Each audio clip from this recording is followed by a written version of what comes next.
on day 27 of the government shutdown. Because of that, many states can't issue November SNAP benefits until funding is restored, including Indiana and Michigan. That means about 1 out of every 11 people here in the state could lose access to food. So now locals are stepping up with possible solutions. Our Meredith Scheimer joins us now from one of them in South Bend. So Meredith, fill us in.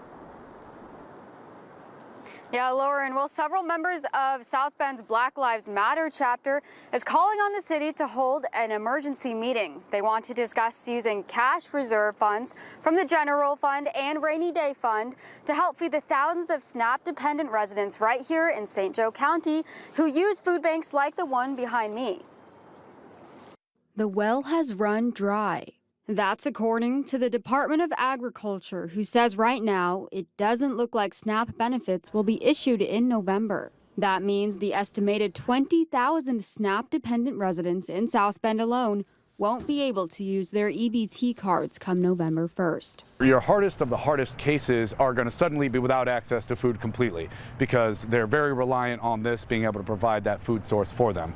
But then you've got a huge number of people that are going to face long-term consequences from this because what they're going to do is they're going to start reallocating some of the little bit of amount of resources they have available to them back towards food. That means it's less money for rent, it's less money for utilities, it's less money for education, it's less money for those medical bills or that medicine, and they're going to be really putting that stuff off, and you're going to see a snowball effect over the coming months that it's going to really put those folks back. That's why some community members are calling on the city of South Bend to consider using up to $4.8 million in city cash reserves from their general and rainy day funds. Rainy day funds are used to meet unanticipated expenses that can't be funded from existing appropriations. South Bend's 6th District Council member, Dr. Oliver Davis Jr., along with several other local BLM chapter members, says these funds could be put towards an emergency food security program, local food bank partnerships, and direct support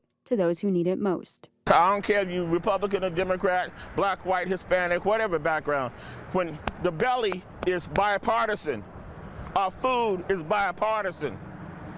And therefore, we have to eat, okay? And that's just the bottom line. This is the bipartisan belly that I got. And we have to have people from all walks of life, whether they're working federally and have jobs with no pay, or whether they have been on SNAP. He's urging the local government to do something, because something is better than nothing. Critchlow tells us this solution wouldn't fix the problem alone, but collective support would mitigate the damage.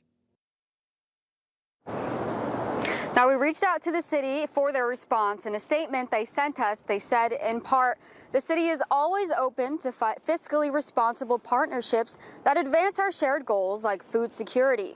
While the city's growth initiatives have created a solid fiscal position in the face of significant revenue cuts from the state's SEA 1 policy, the city does not have the resources to fill the role of the federal government or backstop federal programs. A virtual press conference on this matter will be held this Wednesday at 4 p.m., but Councilmember Davis Jr. tells us he's going to push this issue at tonight's council meeting and for however long this situation continues. I'm Meredith Scheimer reporting live in St. Joe County for 16 News Now. Something that's worrisome for a lot of families out there. Our Meredith Scheimer tonight. Meredith, thank you for that report. There's plenty